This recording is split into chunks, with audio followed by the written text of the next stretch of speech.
What's good, people? Big up to every single one of you for being in nice and early. Make sure you do me a favor, hit the like and subscribe button. The three of us for now. Trust me, there's more joining. But Lee is not about. He's been called into the studio. He is busy doing other things. Obviously, a very wanted man after yesterday's football result. We're going to talk about everything that happened over the weekend. But first of all, we have to go straight into the big one at the Etihad. Arsenal robbed. Arsenal fought to the end, asking everything, every title going at the moment on everyone's streams. But I want to talk about it. I want to know what your thoughts are. I'm going to be with Henry and with Dan today. There's also going to be Flawless joining, and of course Martin from Man City very, very soon. So we will get into it. Let me come to you first, Dan. We were talking off air about it, and there was a lot of difference of opinion in terms of the emotions of yesterday. I'm going to say to you now, brother, I felt every single emotion under the sun. People saw my fan cam. They'll know that I was feeling angry, sad, happy, elated, deflated, disappointed, shattered, tired and drained. What an exhausting day of football that was for Arsenal Football Club with 10 men for the majority of it. But 11v11, I thought was a hell of a game. And it's been spoiled again by a referee. Now, whether you believe that was or was not a yellow card, you have to look at the consistency within that game and across the weekend yet again and ask yourself questions of the PMGLA. I have to look at it. I have to ask it. What were your thoughts on what was a very entertaining game of football, Dan? Yeah, I think you're right. I think very entertaining game of football. I think I probably set my standards a little bit higher for both teams. I felt like there were a couple of mistakes when it was 11v11 that I wasn't expecting to see, which I think made the game more exciting for a neutral. I think we've seen in previous seasons this has been like deadlock and very tough for both sides. But I think also there's moments of quality when those mistakes happened that just show the level of both sides. I think the ref absolutely spoiled it.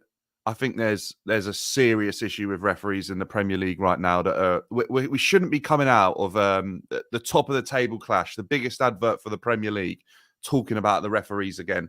Michael Oliver's record against Arsenal is shambolic. Like the number of red cards is disgraceful. We've got the same with like Anthony Taylor. There's absolutely no doubt in my mind that these referees have agendas or they have ulterior motives when they're refereeing these games. It seems like it to me, and I know it's a strong sort of case to be throwing that card around, but it's more and more often now we're seeing huge mistakes or a lack of consistency or the game being spoiled or injury time coming from places where I don't think it should be coming from. I don't think those moments existed to add on the amount of injury time that was added on. And it's a shame that that's what we're talking about. Ultimately, I think Arsenal defended unbelievably well against the City side that I think lacked a lot of ideas when they went down to 10 men. And I think it's unfortunate for Arsenal probably not to come away with the points considering how far into the game they got in the lead. Yeah, listen, I don't know what you thought about it, Henry, in terms of the red card incident, but also Arsenal's performance in the second half, which, I mean, it was defensive masterclass, but it had to be. I mean, some people were saying to me, oh my God, you're not even going to try and win the game 3-1. No, we're not. We got 10 men. If we do that, they will win the game quite comfortably. So I don't know what your thoughts were on Arsenal's tactics and, of course, the decision in the game, mate. Yeah, like when people are saying, oh, you know, it's that Arsenal have bottled it or whatever. I mean, what are we doing? Like, you're up against your Premier League rivals. You're down to 10. And they're bringing off Foden and Grealish on their bench. Like, what more do you want to do? Like, I think Arteta, in terms of that second half performance, I don't really see what else he could have done. We've seen it with managers when they've had players sent off. Ange, Chelsea, perfect example. We had not one but two men sent off, and we went, right, let's still can't carry on playing gung-ho football. And we conceded 3 goals doing that. In terms of the red card, look, I think the way I spoke on it on my reaction video was, I actually think the barge in the back could warrant a foul or even a yellow card. However, he kicks the ball away. In the same game, Doku kicks the ball away. Nothing's given. In the Brighton Arsenal game, João Pedro kicks the ball away. Declan Rice does it. It's almost like when Arsenal do it, they're under the spotlight a hell of a lot more from the officials. But there's 2 teams on that pitch. You can't give Trossard a yellow card and not give Doku a yellow card. And the first yellow card for Trossard, I'm not defending Arsenal. Is it a yellow card? It's the slightest shirt pull. If that's the case, then there'll be 10 yellow cards in every single corner. They're all over each other. It's like they want to get a Nando's and then have a little roll around in bed with the same amount of times they're pulling each other and God knows what. It's it's madness. But at the end of the day, you played with 10 men for 56 minutes in that second half, or whatever it was, 52 minutes, and you come away with a point.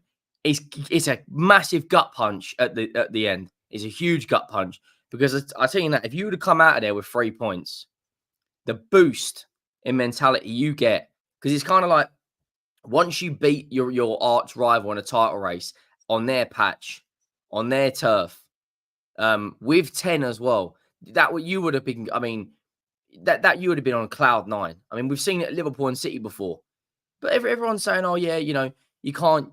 You've gone and defended with 10 men. If you go out and play against City, you just get done. We've got a very good record against City, haven't we, Spurs? And the only way we beat them is on the counter attack.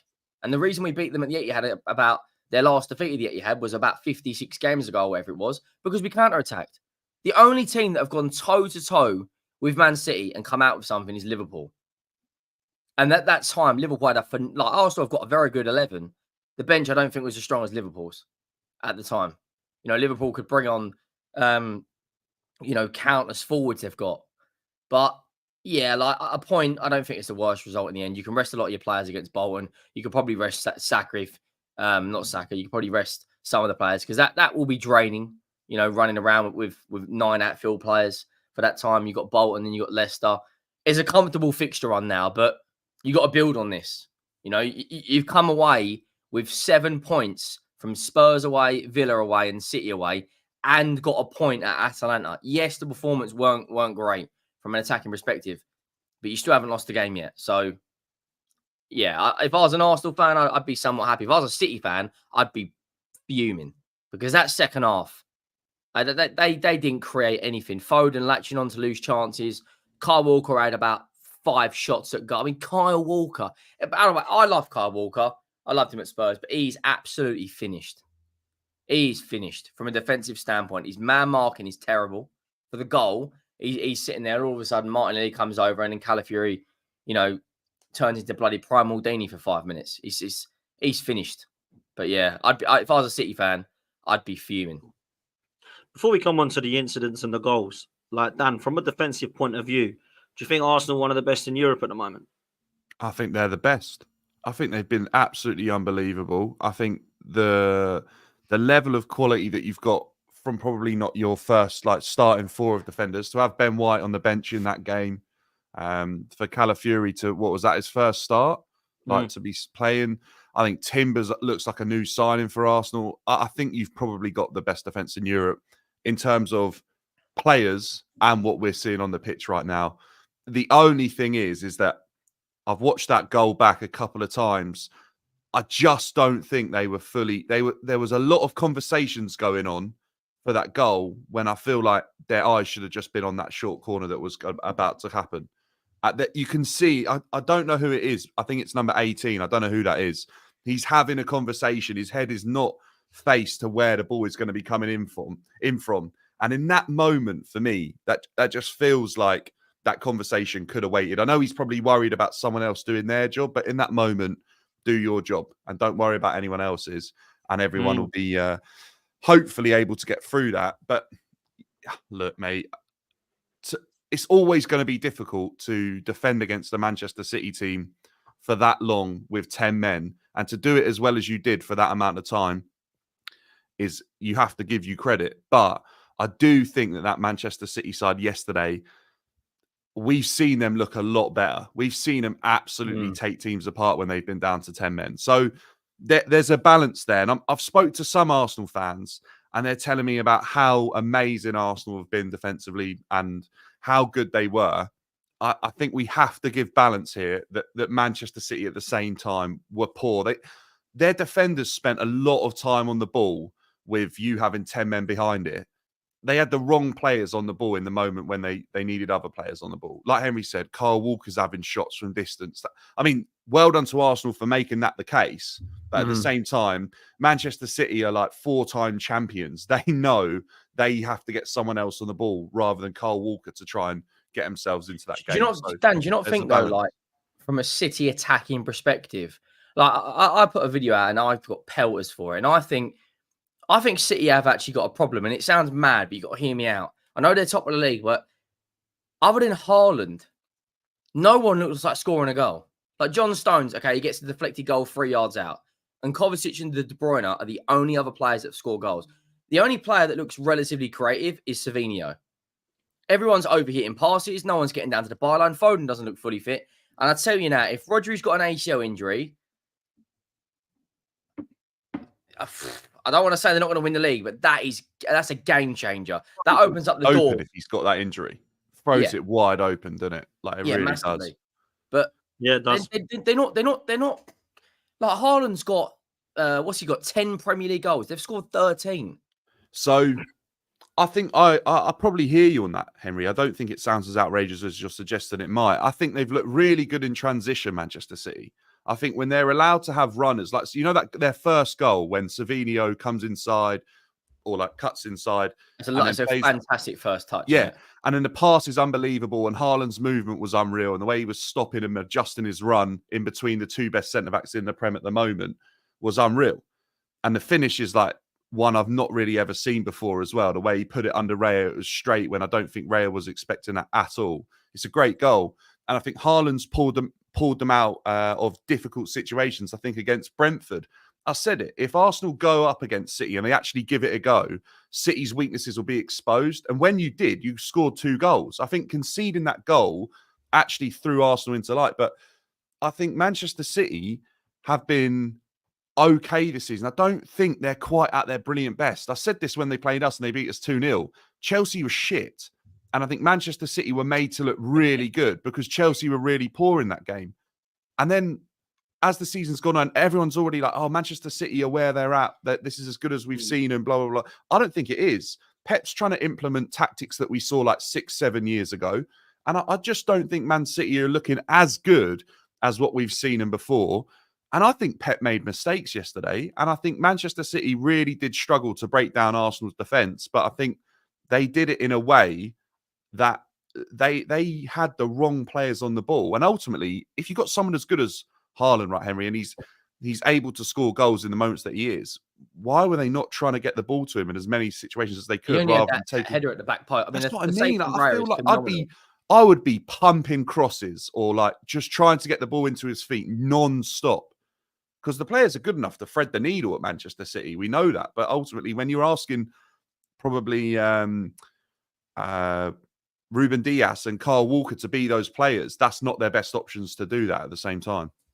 Do you know what I like? Because I know Martin's going to want to come in and give his thoughts. The only thing I know is Man City in that second half, probably one of their, in terms of taking their chances, one of their worst performances I've seen in a long time. However, they still scored.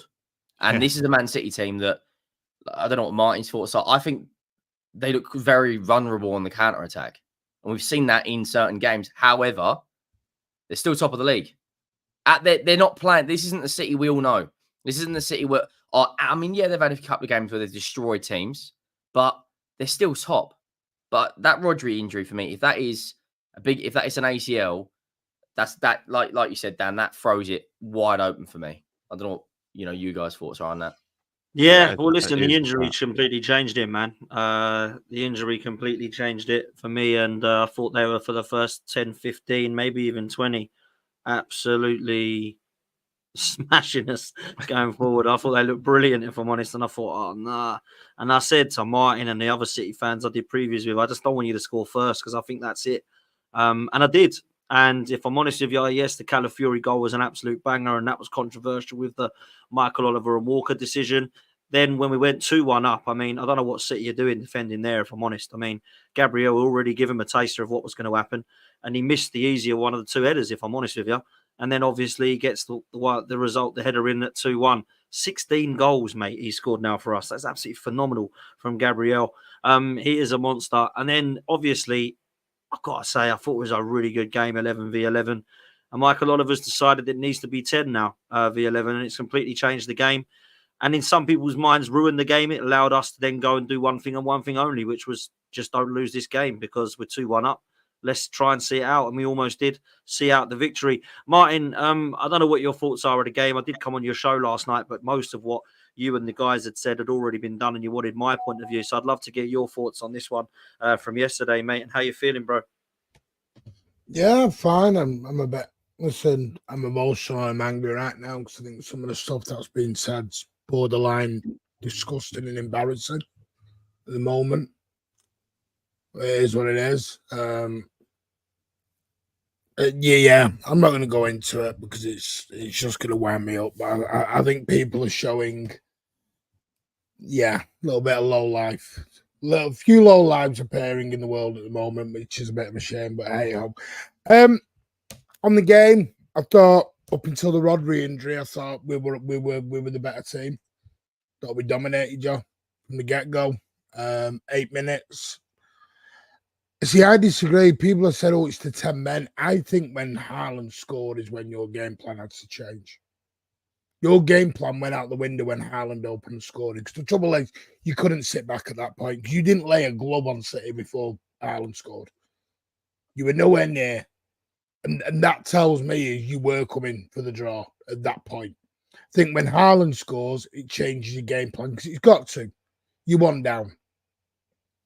I was a bit I thought Savio opened Calafiori up like a tin of beans and just left him. See you later. Ball through. Which is I do still think Arsenal got the best defence in Europe. Said that all along. I think they still proved it yesterday. And then Rodri got injured, sadly. I know I've seen some Arsenal fans celebrate that like it's some sort of party. Well, go and give your head a wobble, go and sort your lives out, seriously. It is what it is, and we wish him a speedy recovery, and we hope it's not an ACL, which it looks like it could be right now. He's in a protective boot. And then Arsenal got a little bit of joy. We were still going. Gundogan was having shots. Raya doing what Raya's done all season. Right now, he's the best keeper on form in the league. And then obviously Trossard. For me, it was a red. I mean, sorry, I've missed loads of parts there. The Calafiori goal. The Calafiori strike was immense. I'm not taking that away. But you can't stop play, drag your captain out of position, and then blow the whistle immediately as you tell him to go. And I know people are going to, well, he was back and he dropped back. He wasn't fully back. If you look, Martinelli's still got 5 yards on him. He's back for Calafiori, yes. Martinelli's got 5 yards on him at that point. Because he's gonna. Martinelli was very good. He was gonna do. But this is my point with Oliver. You can't do that. You cannot drag a player out of position, make him walk 30, 40, 50 yards to you, and then not allow him to get back in. That's stupid. And to me, I don't understand it. This thing of Oliver was on one side. Manchester City fans think Oliver is shit. I don't know where people have got this thing of Wheel of Oliver. We were chanting the referee's a wanker yesterday. He is not a friend of Manchester City Football Club. I understand why you think it. We don't. We're about Doku. Doku gives the ball back. Doku's trying to get the game going again. He's not kicking the ball away to delay time. He's kicking it away because where you took the free kick was 20 yards of bloody away from where it should have been. You pinched yourself, which again, it happens in football, especially in big games. Teams are going to pinch a few yards in free kicks. You see it on throw-ins, they walk 5 yards up. So, yeah, and then the second goal, poor defending from Walker. Very poor. We had a warning a couple of minutes beforehand. I watched it back a few times now. Some referees would have disallowed it for the two players on Ederson. Ederson never got anywhere near it because he wasn't allowed. I personally think it's good defending. I don't mind it so much, but I know why it went to VAR, and I know why. There will be some refs who will disallow them. So I'm just pre-warning you for when you're going forward, because you can't two-man a goalkeeper every time. Sorry to cut you off, Martin. Did you see Vicario's Instagram post about that?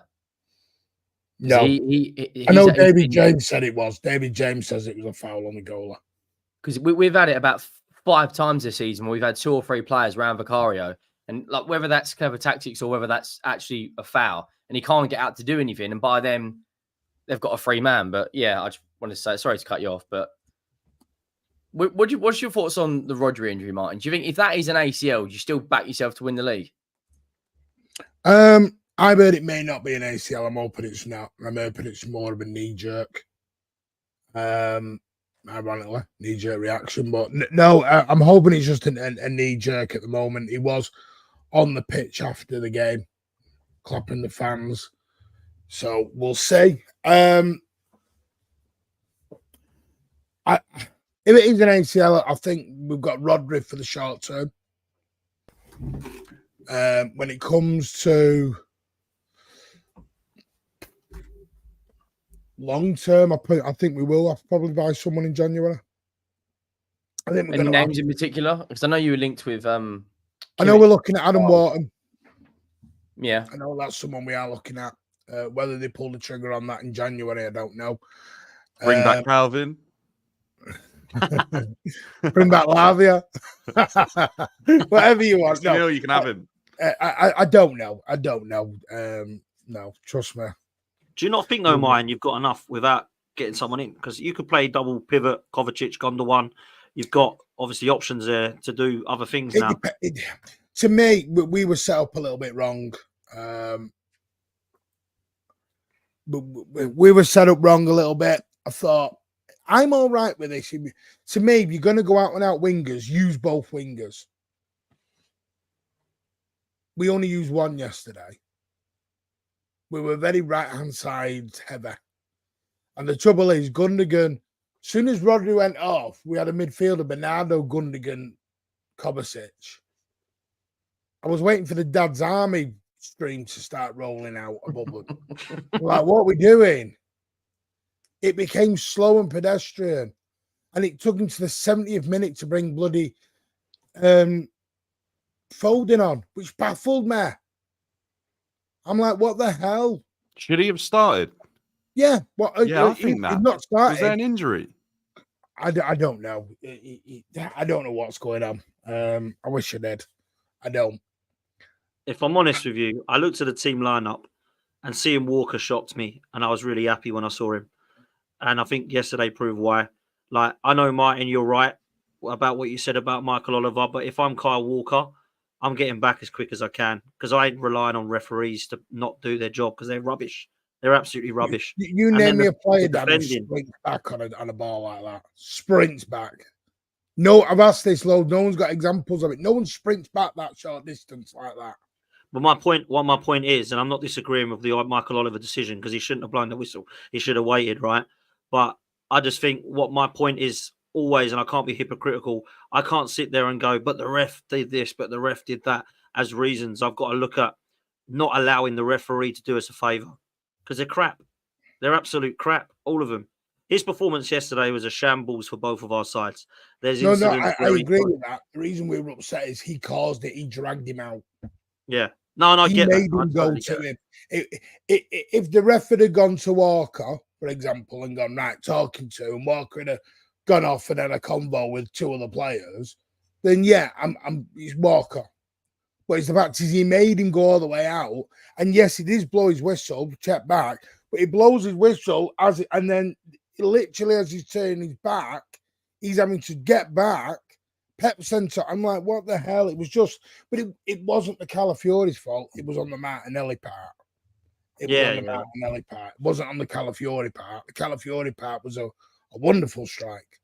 I'd even put, Edison down a little bit, but it was a wonderful strike. But no, second half, I thought we were it was the same old down the right, ball inside, defender had a shot. There was no change. But the trouble is, I know Arsenal had to do that, but there's an old thing in football, you can defend for so long. It was literally the Alamo second half. And David Raya, all the dark arts came out, and I don't blame him. I'm not going to boo anyone for that, because when you're 10 men away at the Etihad, You know, when you're 2-1 up, of course you're going to do all that. You do what you can, yeah. Substitutes running round, telling goalies to go down. Then he goes hiding. The crowd, it was quite funny. The crowd were all pointing at him, telling Oliver where he was. And he's trying to hide behind all the other substitutions. David Raya then, and then you had the physio coming on, and he's winking away at the City fans and laughing. You know, there was a little bit of needle, of course there was. It is what it is. But I mean, there's a lot. I want to say this. There's a lot being said about the City reaction. There's context to it, and I just said this earlier. When you had 97 minutes against Arsenal, who are the second best team in the country, and you score an equaliser, you're going to celebrate it. If we were playing Southampton, Leicester, Fulham, with all due respect, we ain't celebrating a draw. You're playing the second best team in the country. That's the difference here. You're 2-1 down into the 97th minute, you're going to celebrate that. You get that in any league. Trust me, City fans were not happy with the draw coming out of that. Yeah, if that's Leyton Orient getting a last minute equaliser, or if that's Blackpool or United, or it doesn't matter who it is, it's a last minute equaliser, and that now keeps them 2 points above Arsenal. So yeah, it's. I'll tell you what it is, Henry. I'll tell you what it is, and this isn't my opinion. You can talk about the Roger interview from the season before. Yes. Yeah, well, sort of. I think that helps with it, right? What it is, I think that Arsenal fans are getting confused about is we got a 0-0 there last with 11v11. We did all we could to dig in and not lose the game, and we were told we were out of order for celebrating a draw. Because you did it for 90 minutes. That's the context, Dan. No, I get that, but I think this is where they're coming from. Context is getting lost there. City, you've never been anywhere and done that for 90 minutes. No, but I think when you celebrate a last-minute goal, I'm cool with that. I think where people are confused is there were City fans going that were elated in the ground with a 2-2 against 10-men Arsenal, and they're like, so it's okay for them to celebrate that, but it's not okay for us to celebrate a point. I think that's where it's getting lost. So I think it's a great point for Arsenal. I think most people would have taken a point with 11v11, 10v11. I was like, let's just try and get out of there. We're saying, and we were 10 seconds away from bloody getting 3 points somehow. I was amazed. And what I was surprised about why City was, I think I said this on your channel, Mine. What was Diaz just smashing the ball for? What was Akanji smashing the ball for? What was I couldn't believe it. I was thinking, give it to Foden by all means and let him have a dig. But Josh Gavardio was our best striker in the second. Yeah, exactly. I'm like, what are you doing? He's the one forcing all the saves out of Raya. But the trouble is, we had nobody. You had Haaland. But the trouble is, Haaland doesn't suit a crowded penalty box. You're pointless then. What can Haaland do? Haaland needs something to run onto. He's not going to run onto it when it's just, it is a wall break. You might as well took Haaland off at that point because he was pointless because you weren't going to get anywhere out of it. Well, you're lucky he stayed on because he got to throw the ball at Gabriel's head. That's I for think sure. that's funny. I don't know if it showed it. It kicked off yesterday on the benches. Oh, yeah, didn't show on TV. We're not friends by the end. Yeah, apparently. Do you guys not enjoy it though? This is proper rivalry. Mate, I love it. That's what I want to see. Giving each other a cuddle. None of this crap. This is what I want, man. Wenger and Fergie days. I like it and I don't. Yeah, last night, I'm going to be honest, I saw things I didn't like. I saw racism getting involved in all this. No, I don't agree with that. That's crazy. Yeah. But that's where it's going to now. That's the bit I don't like. Yeah, but the players aren't doing that, Martin. Like the players. I don't know. Did you see Haaland and Gabriel thought they were going to chin each other yesterday? Yeah, but they're probably. I wouldn't have said. Well, we'll hear something from the clubs if it's racist, but I think that's a rivalry that I haven't seen. I haven't seen the Premier League have games like that in a while. Like the last one was Spurs Chelsea. Yeah, Conte versus Arsenal. Chelsea have had some nasty games. Like I just feel like we haven't seen that in a long time. That felt like Wenger Fergie, man. That felt like Wenger. Do you know what it means? Man, no, but both teams were rattled. You know, like Man City 100%. Are rattled by Arsenal now as well. Like they're not comfortable anymore. Yeah, it was mad. It was, and I mean, look, fans will be fans. Fortunately, it's the minority. Let's hope it don't turn in the majority. They're going to be twats, right? From City and Arsenal. Well, not just City and Arsenal, all fans from all clubs.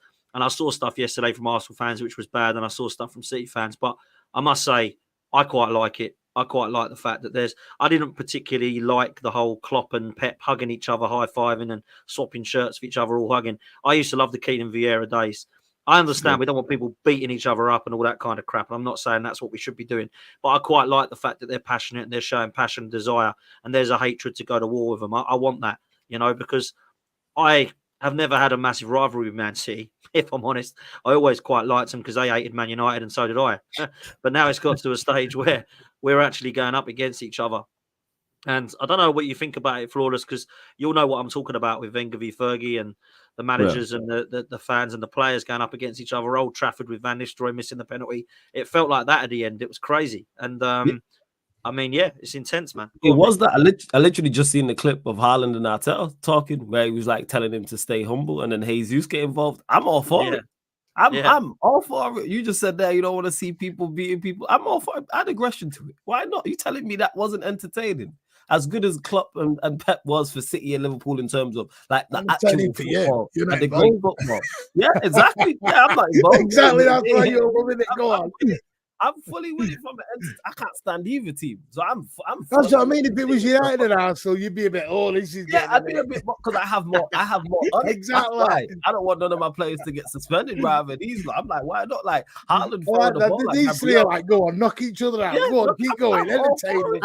Haaland throwing the ball at Gabriel. To me, that's just funny. But do you not think the refs are responsible for all of this happening? Like, if the refs were better at their job, like this wouldn't happen to the extent that it's happening because they caused half the issues, I think. In the whole world. Have you guys seen the report on Rodri? City Chiefs come out saying Footmob are reporting Rodri after a scan has sustained a crucial ligament injury. Oh, is it crucial ligament? Oh, Jesus. I don't know how legit of a source Footmob are, but when it comes to football news, they are normally pretty good. Now, I don't think he would have had a scan this early. Normally, it's about 3 or 4 days after.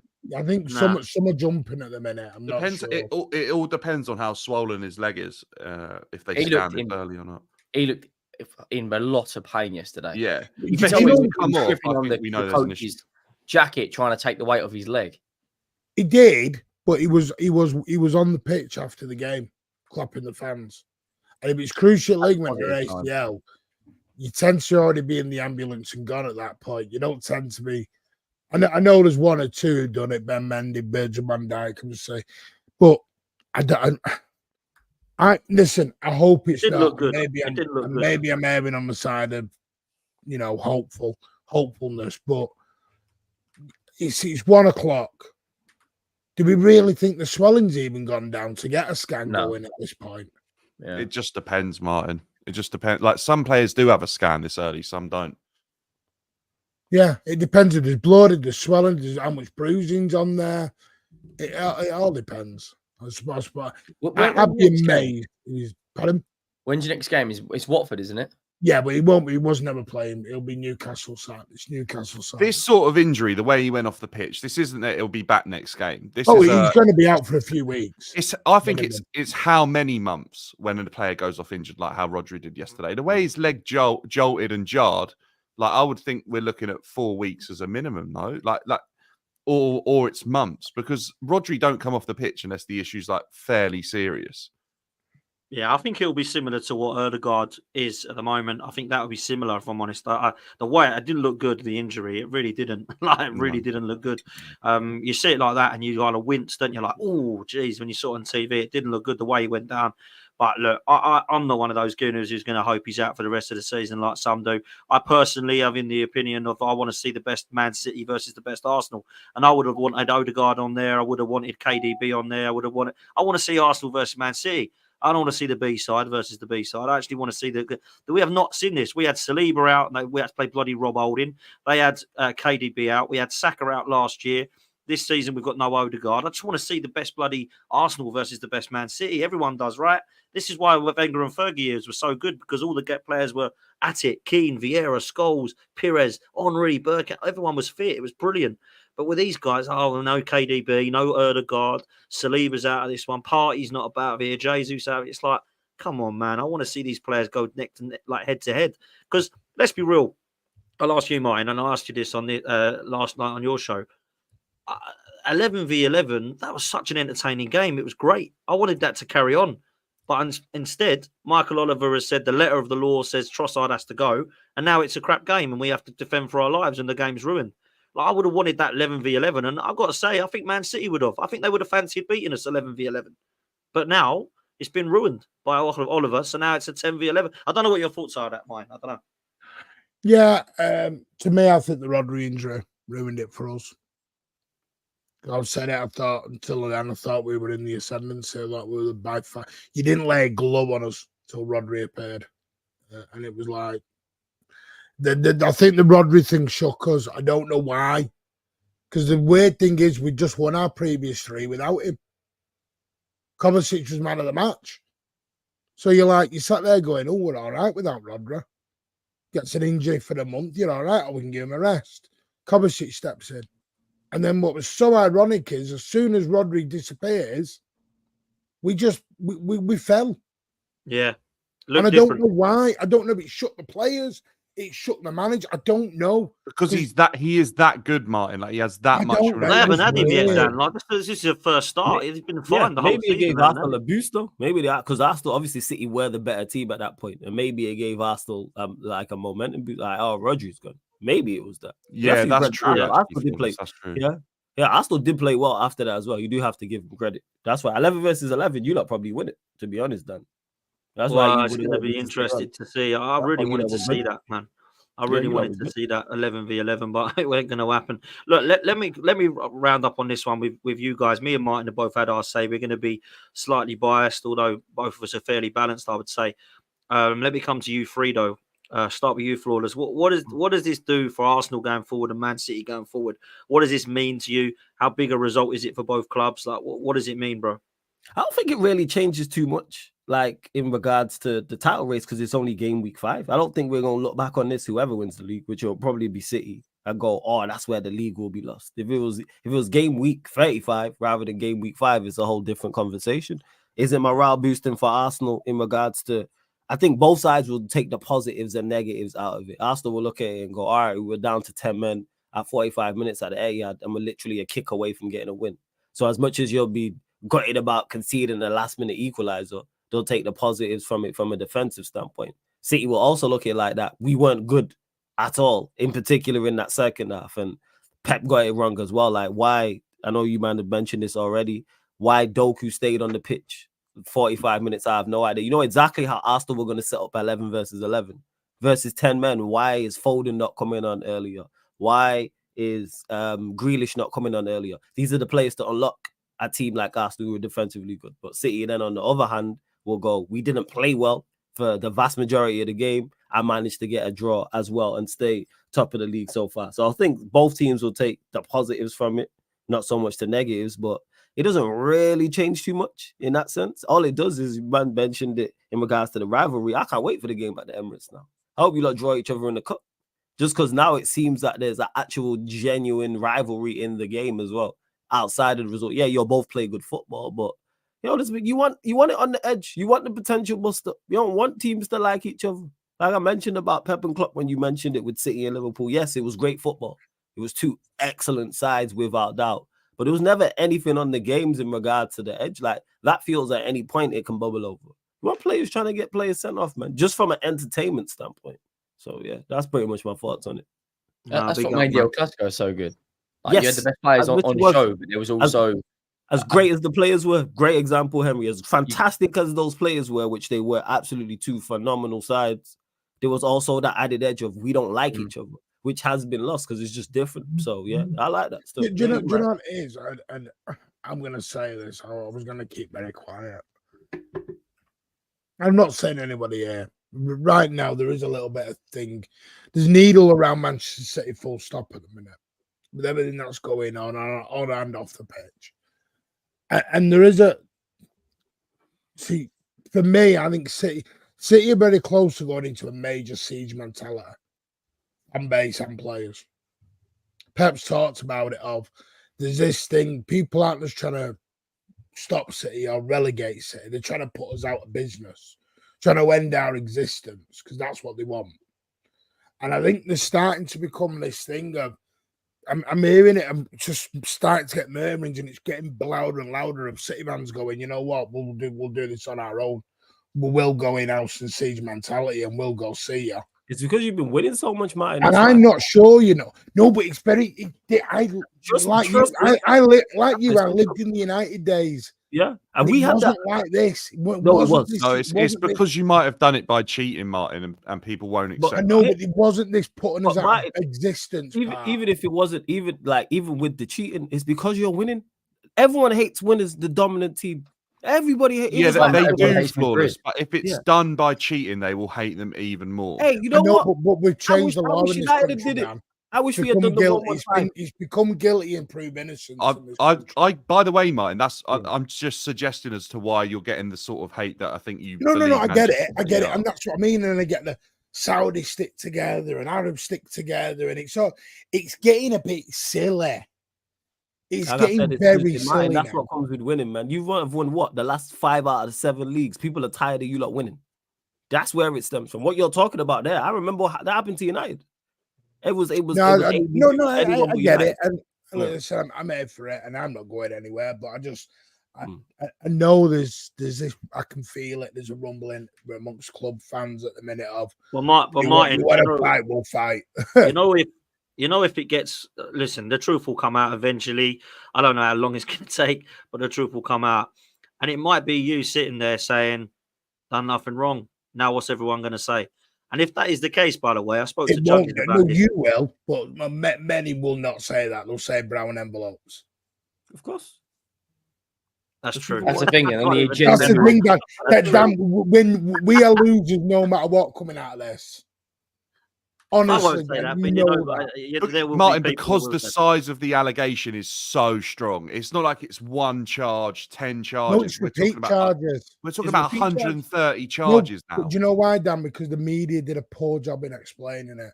Yeah, exactly. You don't rely on the media. 115 separate charges.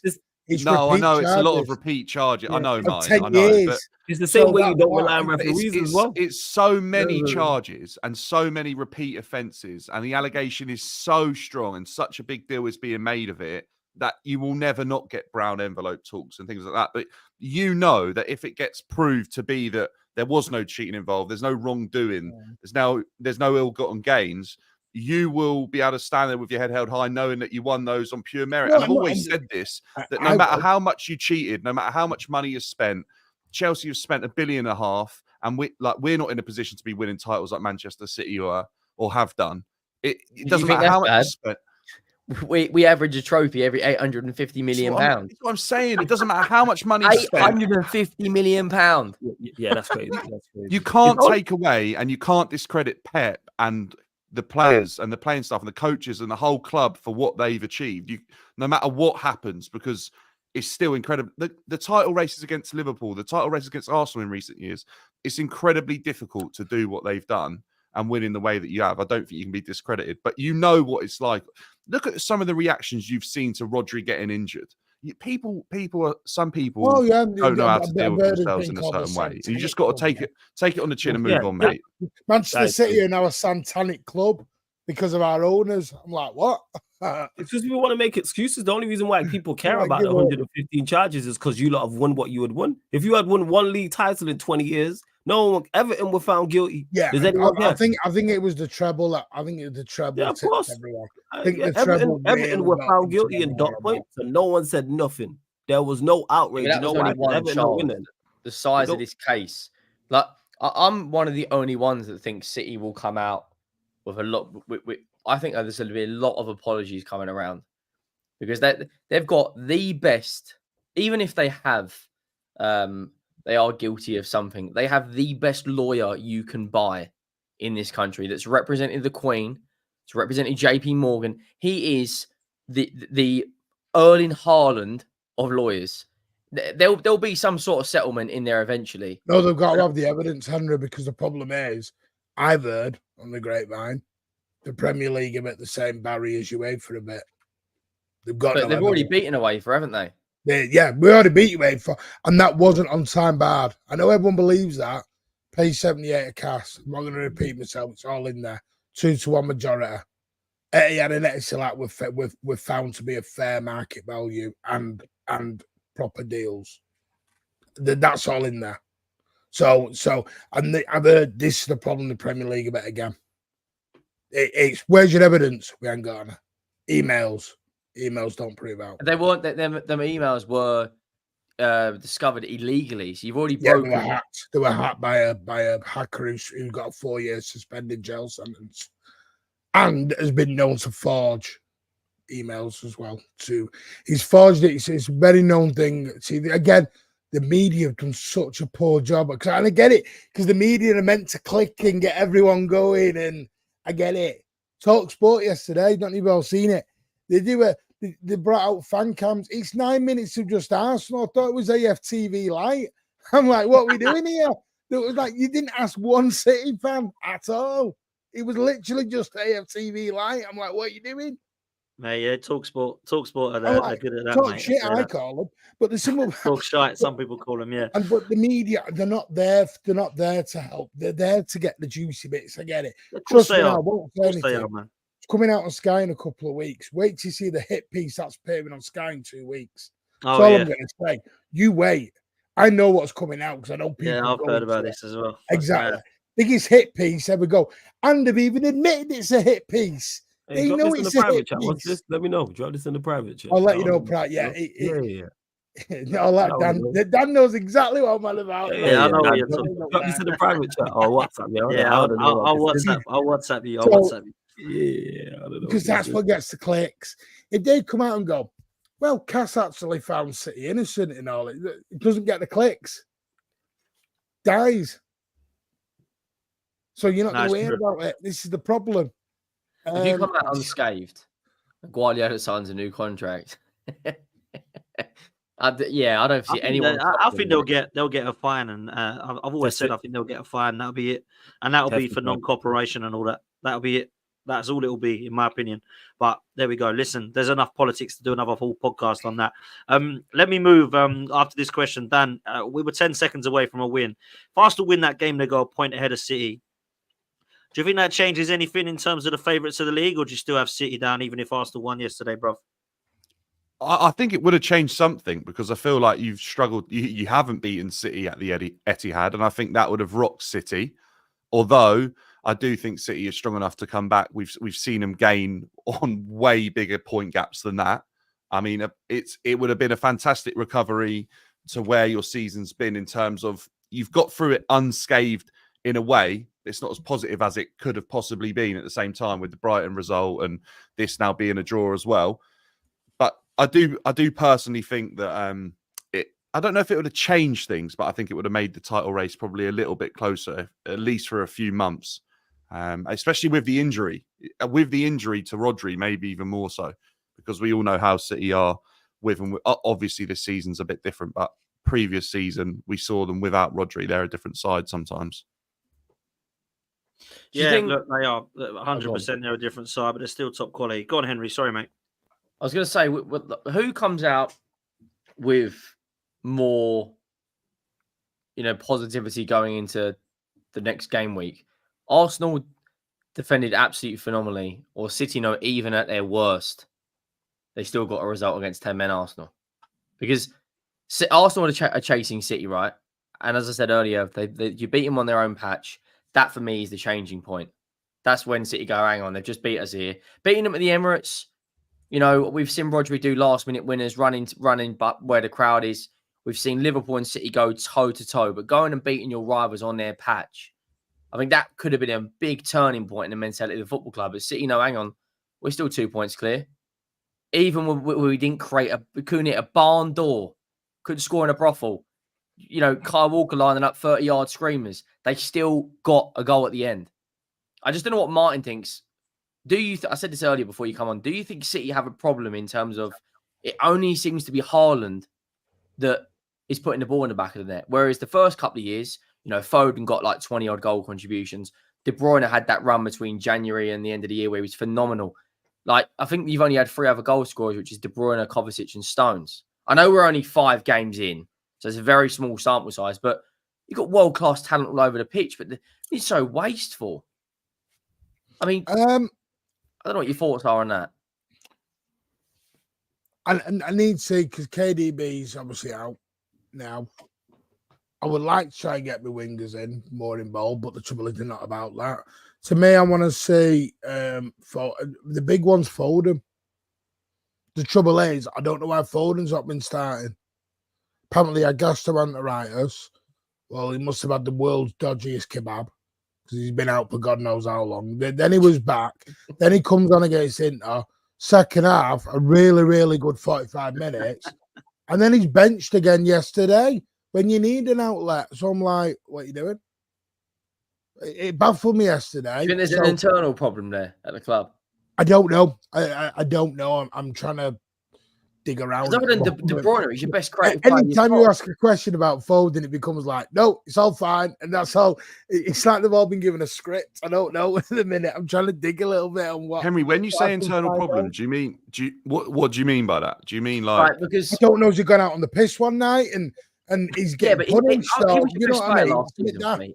He was phenomenal, absolutely phenomenal. The last game of the season, you need to settle the nerves, bangs in a brace. He was absolutely world class. I don't get. I mean, is he sick? Is he got problems with the misses? Is his mental state not right? I don't know why he doesn't start in that game yesterday. Is there a problem between him and Pep? There's no answers. So obviously it's a lot of speculation. Do you know? Do you think the Euros affected him a lot? This is my big thing is I wasn't expecting Gundogan to start as many games. I thought Gundogan was coming into why I was excited about the Gundogan signing was he's the perfect guy off the bench for the last 30 minutes to close the game out. So say like yesterday, say that was City 2-1 up, Gundogan comes on 30 minutes to go, closes the game. Yes, Gundo is not the same Gundo as 2 years ago, where he's going to sort of tinker around it. And maybe he will later on in the season. I don't know. But to answer your question, I'll see Tuesday night. And the reason I'll see Tuesday night is there'll be no Haaland. For the first time on Tuesday, I'm going to see the setup. I'm not bothered about, I know it's just Watford with due respect and everything else. But what I want to see is, I want to see who is that false 9 guy. Who is the guy who steps in at this point? And I want to see the movement. It'll be Foden, I reckon. I'm presuming it is. Some are saying it could be McAtee. I don't know. If it is McAtee, then that's got to be alarm bells. If Foden doesn't play that game, there's massive plans for McAtee. And you know, Pep, look at he's done it with Rico, he's done it with Foden. He will chuck kids in. And by the way, McAtee's nearly 22. He's not our Rico kid. was unlucky yesterday not He's to start. not our kid. People think McAtee's our kid. He's 22 in about 2 weeks. He's getting to a point where he should be playing. To be fair, Pep, I think the player that would have been him is Oscar Bob. I think he's been injured because he broke his leg. Exactly. So he's going to be done. But look, it's going to be interesting to see what happens with Foden. But trust me, he's elite, man. The guy's ridiculous. I don't think there'll be too many problems. Listen, we're going to move, but we're going to come to a different thing. Instead of me going around going, Henry, what do you think of Spurs? I already know what Henry thinks of Spurs. Likewise, I know what Flawless thinks of United and Dan. I want to ask a bit of a different debate, really, to close the show with you 3 clubs, because I've gone backwards and forwards. I haven't gone backwards and forwards in Man United, by the way, and Flawless is a real one, so he'll probably be with me. I think United look no different than last season. But Chelsea and Spurs interest me big time, right? I think Chelsea is starting to show a little bit of what they might have. Now, I thought West Ham were awful in the first half, but Chelsea, to be fair to them, have started to show a little bit of character of late and started to show a little bit of style. So where are we at with these 3 clubs, man? I'm going to ask the 3 of you individually, because I look at Spurs and I just think Ange is just who he is, mate. Still has the high line. Yeah, they beat Brentford. Here we are, mate. Them to. That's it. Who we are, mate. I think Chelsea is starting to show that they can score goals because they've got some quality up top. And I think if they get their balance right in midfield and defensively, I think they can cause some teams problems. So I have them up there as well.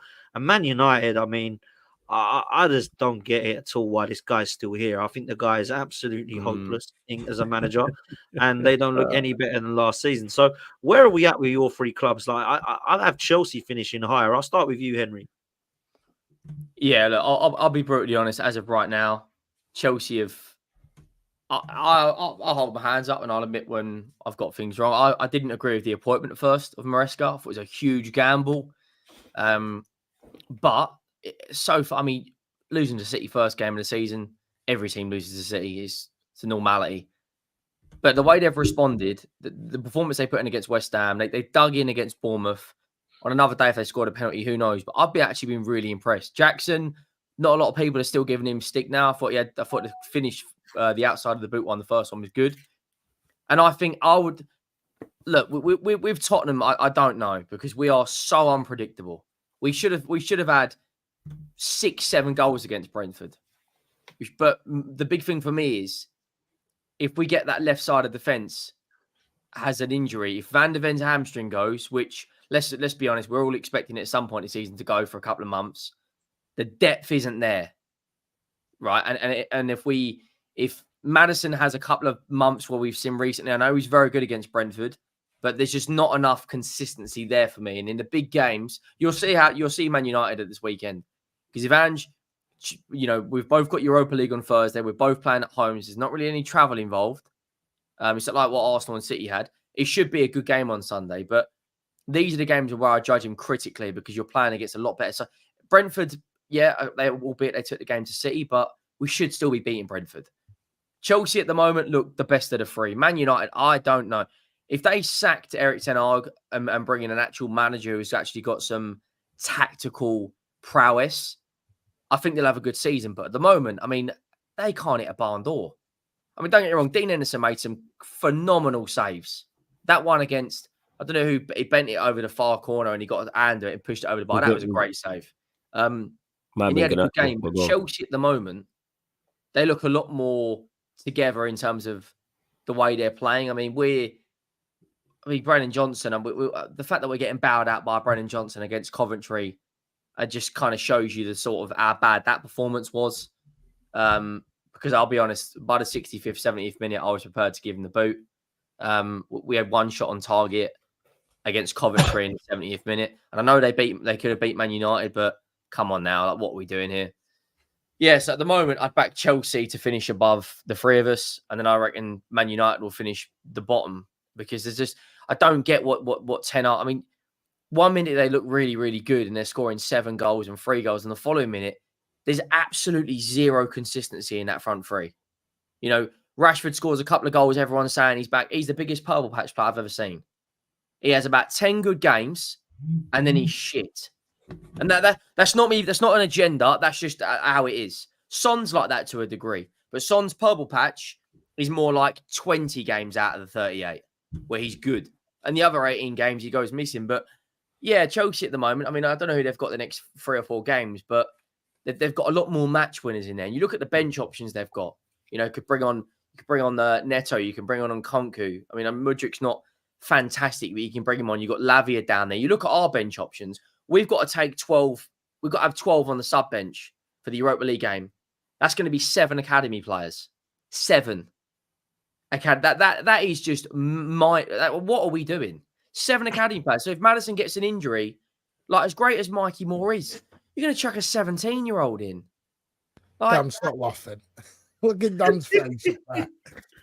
Did you see? It's only because his kids go around the time of his life. Potts is having the time of his life hearing about Tottenham and United's demise. So this was us not long ago, man. This was us not long ago. And now we've done 400 million quid, Dan.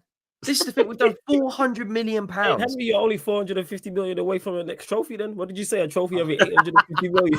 Like there we go. That's the positive. 3 seasons.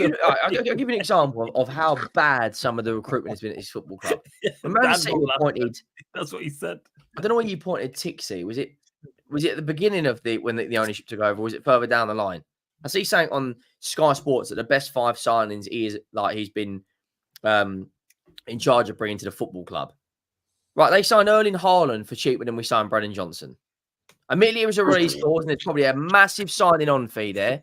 It's probably not a £50 million fee. There's probably a hell of a lot more money in there. Nobody, we've treated it. We've done something dodgy, Henry. You know how it's going to roll. Yeah, I know. They signed Riyad Mahrez. Statement, man. That's a crazy statement. They signed Riyad Mahrez clause. Oh yeah, I know. It's ridiculous. Riyad Mahrez and De Bruyne for cheaper than we've just signed Dominic Solanke. Like, some of the recruitment has been diabolical. Sorry. And that's not necessarily Andrew. That's not Brendan Johnson's more than Kevin. Solanke's more than Kevin De Bruyne. Brendan Johnson with his bonuses will work out at £55 million. Who He's doing all right now, mate. He's got 2 and 2, Henry. He's all right now. Oh yeah, here we go. Yeah, the new Gareth Bale. Fuck off, the new Gareth Bale. That's a disgrace. Yeah. So what you're saying is you're shit at a car boot sale and can't negotiate. That's what you're telling me. We are. I tell you what we do, right? We open up the iPad. This is exactly what we do. We're on Argos. We open up the iPad, and the first thing we see, we buy. There's no like court. You know, if you're about to buy, if you're about to get a new phone, and you're sick and tired of your network provider, so you go and look at EE, you look at O2, you look at Vodafone. We walk into Tesco Mobile and go, do you know what? I'm having that. I'm having my 1 gig of internet a month. I'm having about 4 texts and about 60 minutes. That's exactly what we do. And admittedly, some of the recruitment has been better, but still, there's an underlying problem. We're averaging a trophy every £850 million. There you go, man. So you're only 450 million away from your next trophy, man. And do you know what? I would actually go and spend another £400 million just to get a League Cup, because that's. Do you know what? Looking at your squad as well, I don't even think 400 million is like... Unfortunately, I got to go. Love to you, man. Sorry, man. Love, man. Love. It's all good, man. Henry, bless up, Martin, Dad as well. Yeah, love. The chat as well, man. Bless. But yeah, Dan, look at our squad. Is it justified of £400 million? I think you are probably 400 million away from actually being title challengers or like competing for the top 2. More than that. Okay, more. So it's what I'm saying, because however much you spent this summer, I think, has been wasted. Or I don't know if it's fair to say it's been wasted, but it isn't going to have an instant impact, is it? It's going to be 2 or 3 seasons down the line you start to reap the rewards of these ones. But I think another 400 could be spent for you to be comfortably a top 4 side and guaranteeing yourself a trophy of some sort of season. So I know your point sounds absolutely ridiculous, but maybe you haven't spent your money very well, and you are another 400 million off of winning something. Give an example, right? There's the best example you can give when it comes to Tottenham and looking at Chelsea, right? Hey, we had 3 number 1 transfer targets. I don't know how you can have 3, because that'd normally be your top 3. Eze from Palace. We didn't sign Eze because he had a £60 million release clause, and it's one of the only release clauses out there where you had to put a down payment of £52 million. Now, I don't know if you know Levy personally, but that's not how he operates. He walks in and goes, you know what? There's a packet of crisps and 10 million quid. That's the down payment. The second one was Pedro Neto, which was about 70 million euros, £65 million. And the third one was Dominic Solanke. Now, I think Dominic Solanke is a good striker. I don't think he's a striker that will win you a league title. But I think in the right system, with the right players around him, he can score 20 league goals, because we saw that at Bournemouth. Right? Chelsea go Pedro Neto done. Pedro Neto done. Pedro Neto probably won't start game in, game out for Chelsea. They've got him coming off their bench. We've got Timo Werner, who, by the way, was at Chelsea. They went, you're shit. See you later, back to Leipzig. And we go, there's 180 grand a week. That is the difference in the recruitment. Players aren't good enough for Chelsea. We then look at it and go, he can be an option for us. Yeah, I like that. Give me one other than pace. What can Timo Werner do? Get caught offside. Yeah. More offsides than shots on target. But you spent over 100 million on Ndombele and Davinson Sanchez as well on top of this. Oh. It ain't a recent thing, man. This has been going on for years, bruv. Like, remember the Bale money as well, Henry, how that just disappeared. Oh, look at the Coventry game. The Coventry game, I was smashing, like, this desk has got dents in it. I was going mad. Just one last thing, because this club stresses me out, and I'll move on from Tottenham, because we are an absolute misery at times. This is Ange in-game management, right? We've got Pedro Porro playing right back. No, sorry, tell a lie. Was it Pedro Porro? No, Pedro Porro was on the bench. We put a midfielder at right back in Archie Gray, because for whatever reason, we don't want to give him a Premier League minute. Our back 4 is Davis. How he's still a professional footballer, but he's beyond me. Radu Dragusin and Udogi. So a like-for-like change would be take off your doggy for Sergio Reguilon, a left-back for a left-back, knowing the fact that we've got Brentford coming up at the weekend. So what does he do? He puts a right-back at left-back in Jed Spence, right, and then takes off... Sorry, he took off Pedro Porro for the midfielder. So he puts a midfielder at right-back, and he takes off a left-back for a right-back. He takes off James Maddison for Timo Werner, the exact same substitution he did in the North London derby, and he took off Solanke and put Son on. What the fuck are you doing? Like, I'm not a brain surgeon. I'm not going to, I've not got a B license in a way for coaching to see that a like-for-like change is a left-back for a left-back and a right-back for a right-back. He puts a midfielder there. And you know, the funny thing is, that right-back that come on at left-back equalised us. So what do I know? Tottenham are just a rich six, man. They're not the big six. They're the only big six that don't bloody win anything, man. They're just a disgrace. Like Daniel Levy is absolutely awful as well. We've got more money in our own reserve than Man City have. We can go out there tomorrow and spend more money than City because that's how good our FFP is. But will we? Probably not. Daniel Levy's not got that ambition to win anything, man. He just wants Champions League football so he can get more go-kart fucking tracks on his are we good enough for Champions League right now? I can name 6 teams that are better than us, probably 7 teams in the league that are better than us right now. Yeah, true. The top 3 pick itself. We're not as good as Villa. We're not as good as Chelsea. Newcastle at the moment, albeit they got spanked by Fulham, 1 game a week. If Isak and Gordon pick up their form. So then, yeah, but Henry, say you went and got like Areola as your next gaffer when it just inevitably Ange meets his end, which I think he will because I think the expiry date comes up and that. Yeah, there is, right? Yeah, and I think say you went and got Areola, right, who's done well at Bournemouth, is playing in a way that isn't as extreme as Ange. I don't think your team is that far off. I think Ange's tactics alone are causing you way more issues than Tottenham actually have themselves. Yep. And I think if you could go and get the balance right between obviously not getting a manager who comes with an ego like Conte or Mourinho that clearly hasn't really worked at Tottenham, and then you go the other way with someone like Ange who's egotistical about his tactics and won't adjust, won't adapt, won't change, and that's causing an issue. If you can find the balance with someone and get that right, I really don't think your team's as far off as it almost seems that it is now. Ange is sacrificing these players in an attempt to get positive results, but often is finding negative ones. You think you'll finish above them, Dan? Chelsea? Yeah, at the moment, mate, I do. I feel like Chelsea weren't very good against Palace, but I feel like we might be turning a corner from what I've seen on the last 2, like definitely the last game. I think we might have started to turn a corner there. Maresca looks like he's a quick learner. The difference in the teams, which will be the reason why you finish above us, is your front line is far superior to ours. I think in terms of individual players, I don't think there's a lot in the defenses. And in terms of the midfielders, you probably edge us on midfield. But your front line, you've got Jackson, you've got Nkunku, you've got Felix, you've got Palmer. You've got eight forwards that can come on and do a job, whereas we've got Solanke and Son. And Son at the age of 32, as great as he is, I absolutely love Son. He can't play every minute of every Premier League game. He just can't. So that's where I think Chelsea will edge. I think, if I'm being completely honest, Henry, I think our midfield is where I see a real difference between the 2 teams, because I think back to that Arsenal game where there was a lot on your midfield to try and break through that Arsenal defence that was incredibly rigid. And I feel like your midfield really let you down in that game. They weren't brave enough to thread the needle. They weren't brave enough to try and create the chances that your strikers needed. They weren't going about it in the right way. Similar to like what City did yesterday. And maybe we have to give Arsenal credit, actually, that they're very good defensively, that they actually control the game without the ball and force these teams to play in a different way or play in a way they don't want to.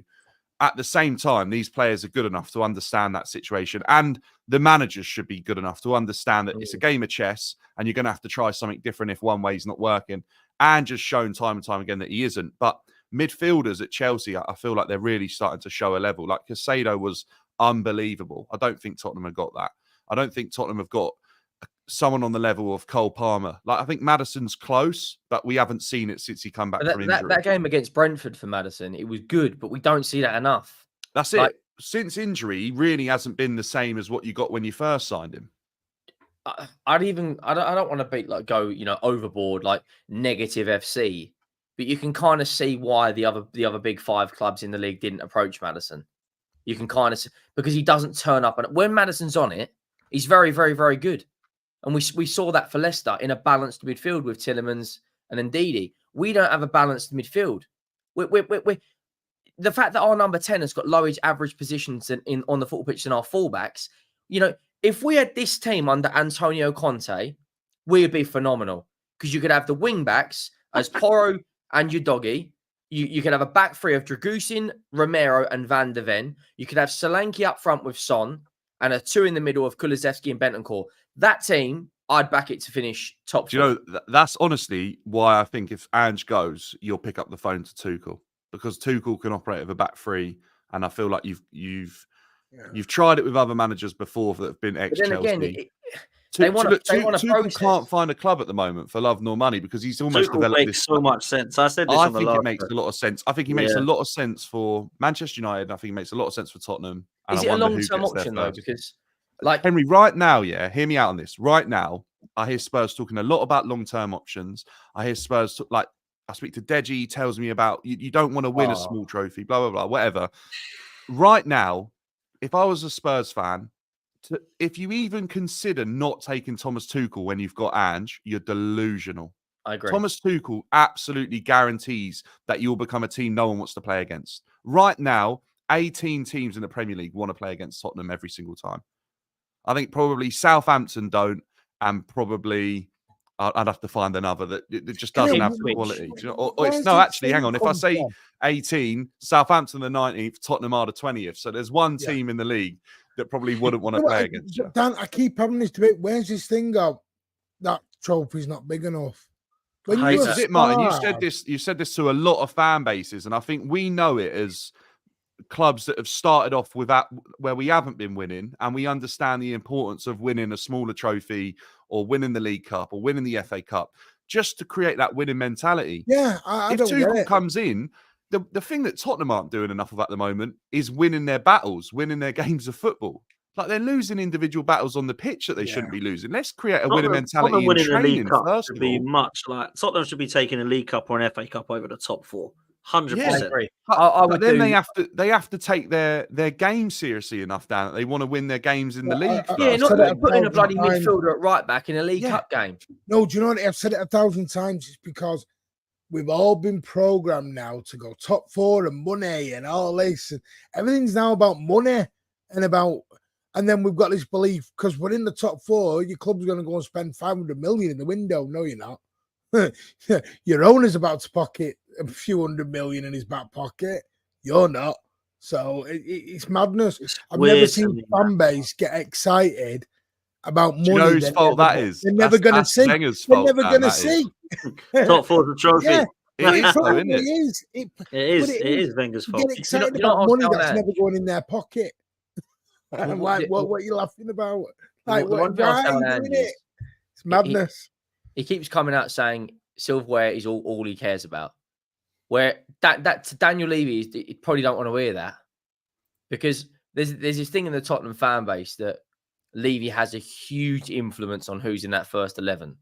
Because I think it's inexcusable to be putting players in positions that they don't play, players in positions they're not familiar with, and being bowed out by Brennan Johnson. The League Cup, in my opinion, I think the only football club in this country that can throw away the League Cup is Manchester City, because they will be favourites for everything. And I don't think this season, especially if Rodri's got that injury, and we don't know what's happening with Foden. I've had an update on that. Just carry on, but I have an update on that while we've been live.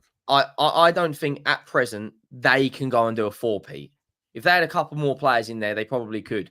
So they're the only ones that can throw it now. Liverpool, well, Arne Slot needs to get his first bit of silverware under at Liverpool. So does Enzo Maresca. I know Chelsea will probably win the Conference League, and if they don't, it's a disgrace. So we should be sitting there going, let's be honest, we're not really good enough for the Europa League, I don't think, because we have got a horrendous away record. And I don't know if you've seen Ange's European record. It's diabolical. It's absolutely, albeit it was with Celtic. So look at the League Cup and go, if we can bring a trophy into this dressing room, that should try and change that dressing room. As soon as you start winning things, you get the taste for it. You want to win everything. We haven't won a trophy in 16 years. We're on our longest drought for a trophy, to my knowledge, in our club's history. 16 years. Now, I know there's a lot of people that don't think Tottenham are a big football club. But this was the first team to do the double in the country. Albeit it was back in donkey's years ago. We've won Europe. We've won all UEFA Cups. We've won 8. We've won the 4th most amount of FA Cups. Right now, look at who we've been knocked out of the FA Cup in the last 10 years. Just look at the teams. 5 championship clubs have done us. Go and win the League Cup and try absolutely your utmost to win that Europa League. I'd take 10th and the League Cup over top 4. I'd take 15th and the League Cup over top 4. Because it's silverware, mate. When Harry Kane's fucking 75, he's going to be talking to his grandkids at this rate saying, do you know what? I got all these golden boots. I got more flipping shoes in there, golden shoes, and bloody JD. However, where's my trophy? I hope he wins the Bundesliga this year because he deserves something. Because the game's about silverware. And this is what I'm saying. Arteta this season, I've said it on this and both my channels, Arteta this season has got to bring silverware. Man City have got to retain the league because you keep the standards up. But look at us, we're a laughing stock. Leicester have got relegated, right? Come back up. Henry, Arsenal will maintain the standards. They'll finish trophyless again. Oh, Martin. One, I'm not sure about that, Martin, because I think last season. I'm only joking, Dan. I know what you're going to say, but I went for a bite. I went fishing and seeing if I got a bite. By the way, Martin, if Arsenal do go trophyless this season, then we've said, Dan's already said it as well, there are real conversations to be had because, like Henry said, like trophies are what football's about at the end of the day. Dan knows that. You're an Arsenal fan. Arsenal's about winning trophies. I personally think Wenger did as much good for Arsenal as he did negative, and I do think the fact that he created top 4 is a trophy caused Arsenal to have a lot of issues as a club and a split in the fan base. And I think we see that now is that Arsenal has one of the most vocal and divided fan bases on social media. I think we see that there's Arsenal fans that remember the standards, and there's Arsenal fans that have been brought up on mediocrity being acceptable for a massive football club. I think the same with Henry saying that they're a laughing stock.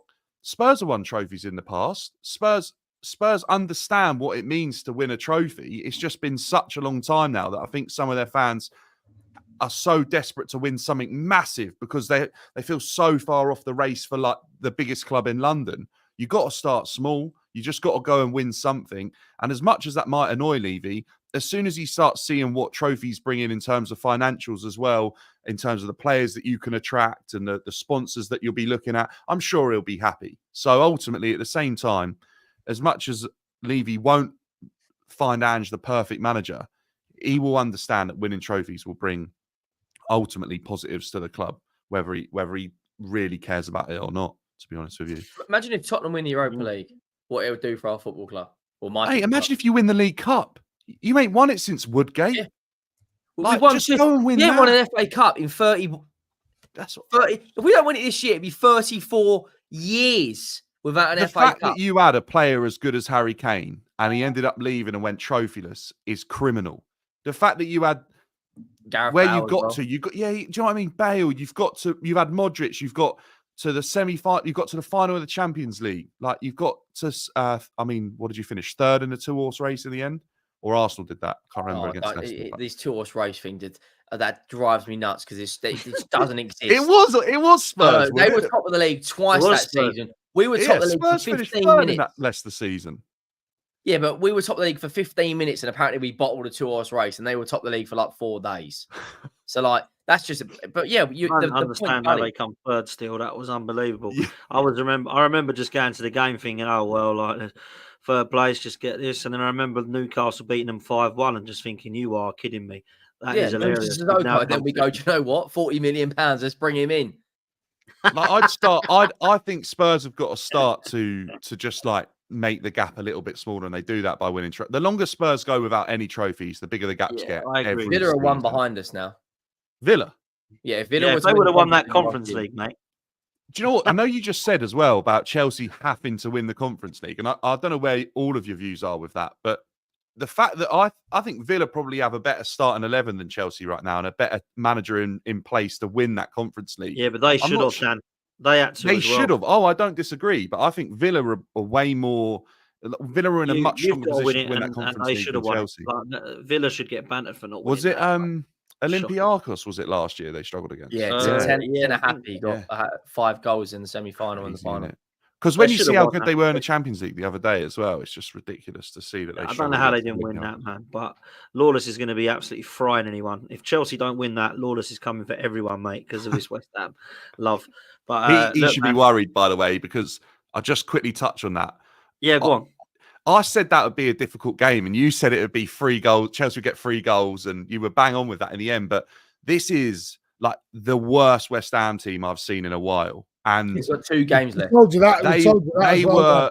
I've not seen a West Ham team not turn up for a London derby against Chelsea in the way that they did at the weekend in years. We ain't won there since 2017. They literally wilted away within minutes, and they were awful.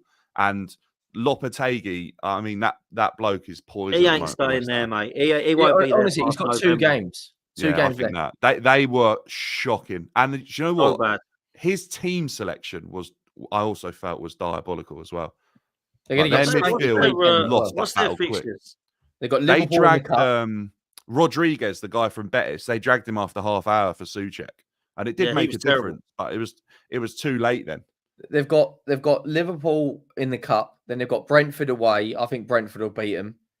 Then they've got Ipswich. If they don't beat Ipswich at home, then he will be sacked on the spot. And then they've got us. If we don't beat Man United and then lose the following game, that might be the Osaki go.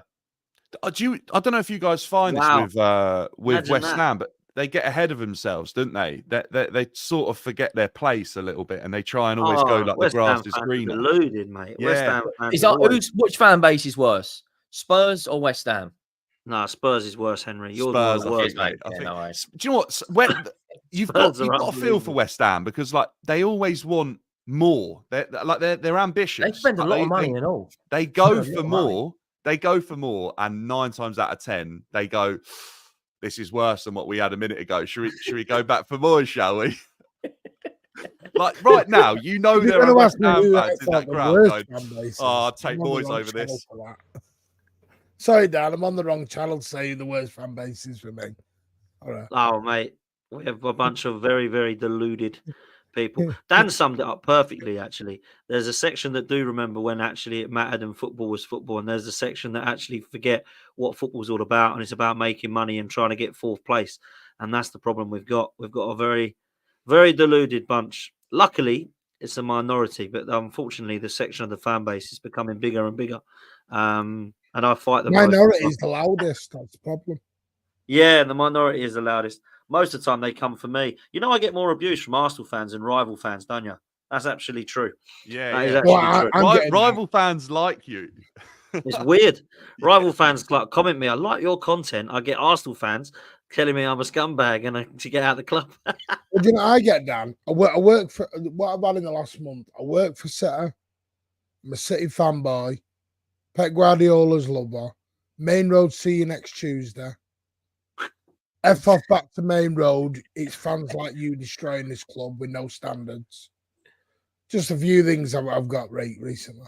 I've got no standards at Main Road. Terribly sorry. Embarrassing, man. I'll give that one up, shall I? Honestly, it's embarrassing, man. There's some people.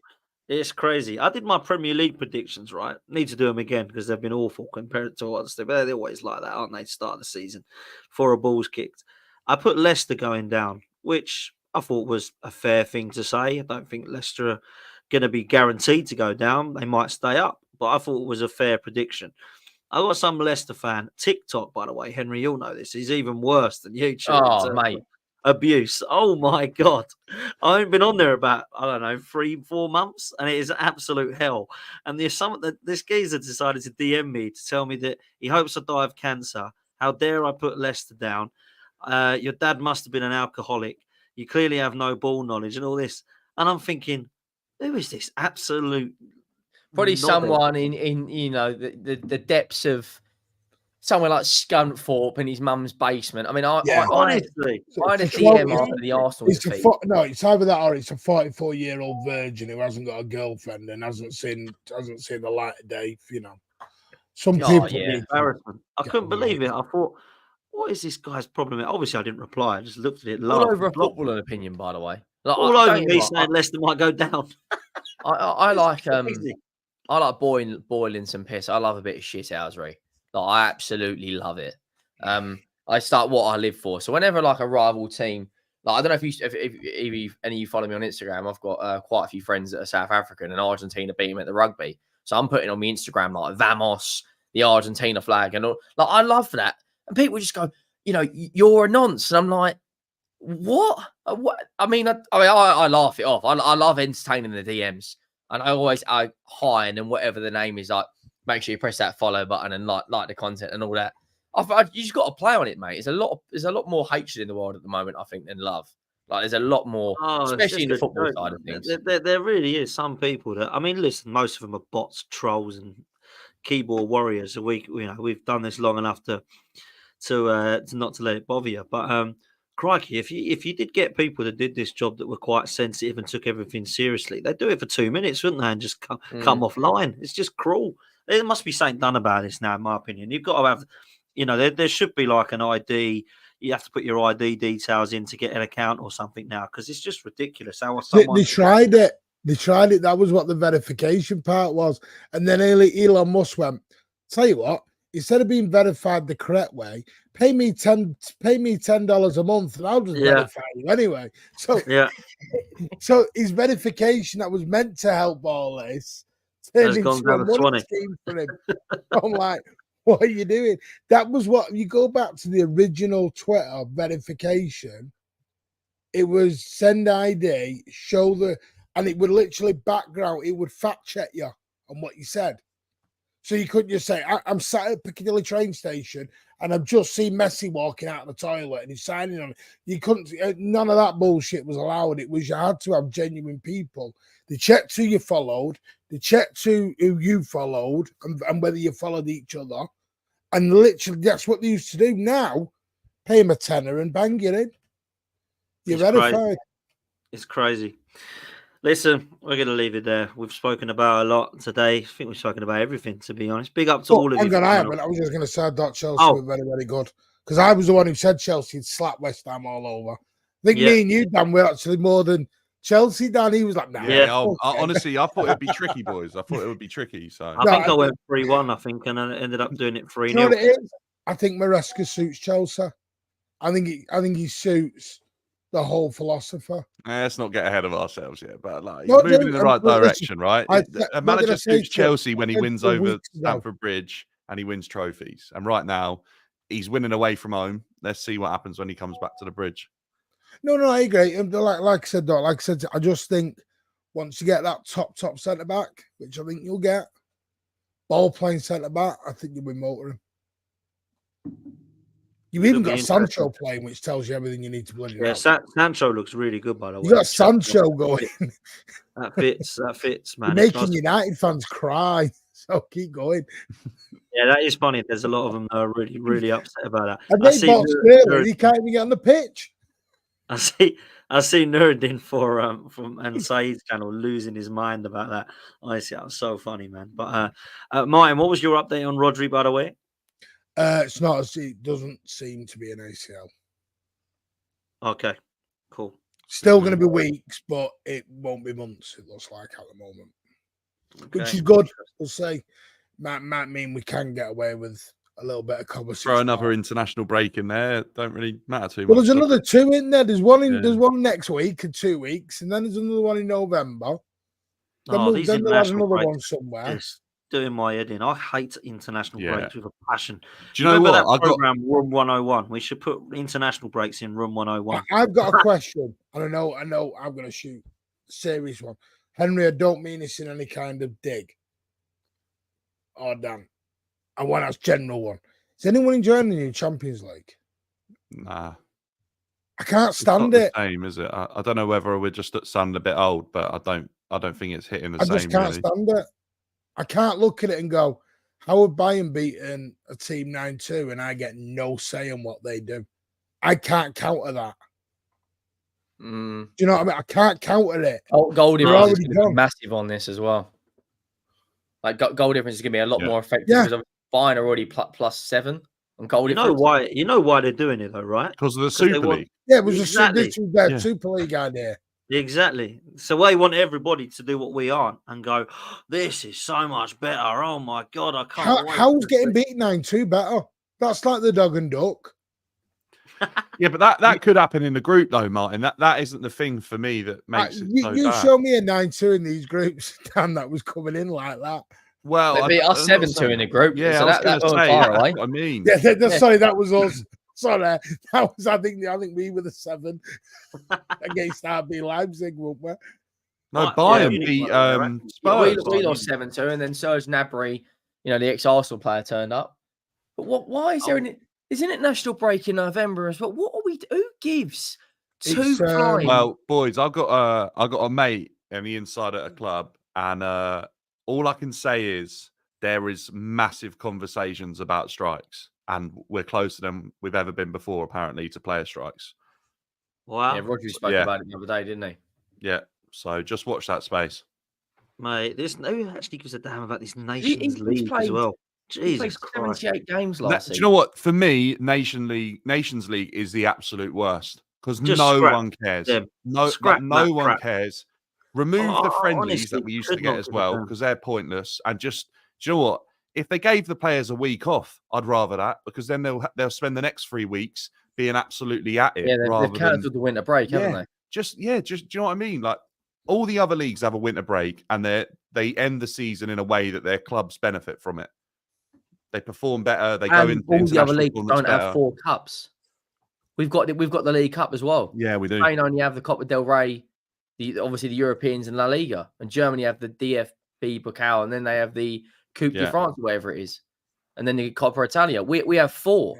Yeah. And then look at. I know you haven't got to participate in the Club World Cup, but it's 32 teams this summer. 32 Yeah, well, I mean, teams. it's basically an international tournament for a month. I It's so America, do not isn't want it? to be in that. That is literally our pre-season. Well, I wonder how that's going to work, with pre-season. No, it's literally our pre-season. Because is that how you're going to use it, Dan? You're in it, aren't you? Yeah, we are. And there's obviously a lot of Chelsea, focus coming from the American ownership to do well in that because it's in America and they feel like it'll be huge for marketing. But yeah, I'm not sure how they're going to treat it with pre-season. What they're going to do, they're not going to. If we go out, because it's 32 teams, say you get to the end, that's what, a month, 6 weeks? Yeah. So that's what, June? You're into July? It starts in July. Well, then you get. Between the Club World Cup and the season. So it starts in July? Yeah. Right, well, You've got the Nations League in June, and then you've got the Club World Cup starting in July, and then there's a week, or no, it's 10 days between the end of the Club World Cup. And let's be honest, you're going to probably win it because you're favourites. So basically, you're not seeing City play till December next season. Arsenal win the league. Henry, it's the 15th of June to the 13th of July. It's like the same as World Cup. Like, yeah, but it doesn't. It's not played on when the Nations League is. The Nations League must be after then. Actually, so when are these players? Because Spain, like Rodri, Spain will probably win the Nations League. They're the best team in it. So Rodri's going to have to do. That's what I'm saying. So basically, Arsenal will win the 25-26 season. That's when you'll win the league. Just stay patient. You'll win the league. Our legs will have fallen off by this point. Our legs are gone.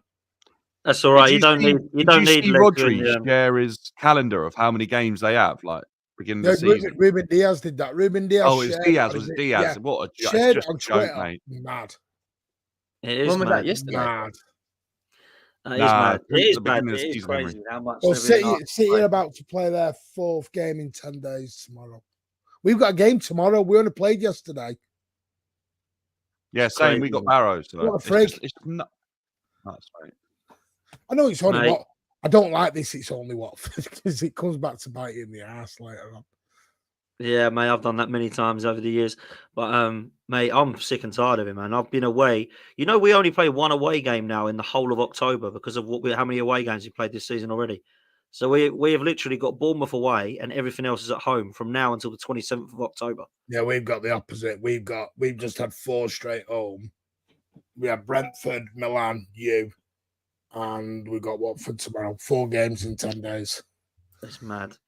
Listen, we got to wrap. People have got to go. We've overrun as ever. But big up to every single one of you. Big up to Dan. Big up to Henry. Big up to Martin. Big up to, of course, Flawless. Judge is not here today. Called away as always, but he will be back next time. Make sure you go follow Dan on BDB Dan. Henry Talks Football, and of course the Mancunian Way as well. We'll see you next time. Take it easy. We're out of here, people.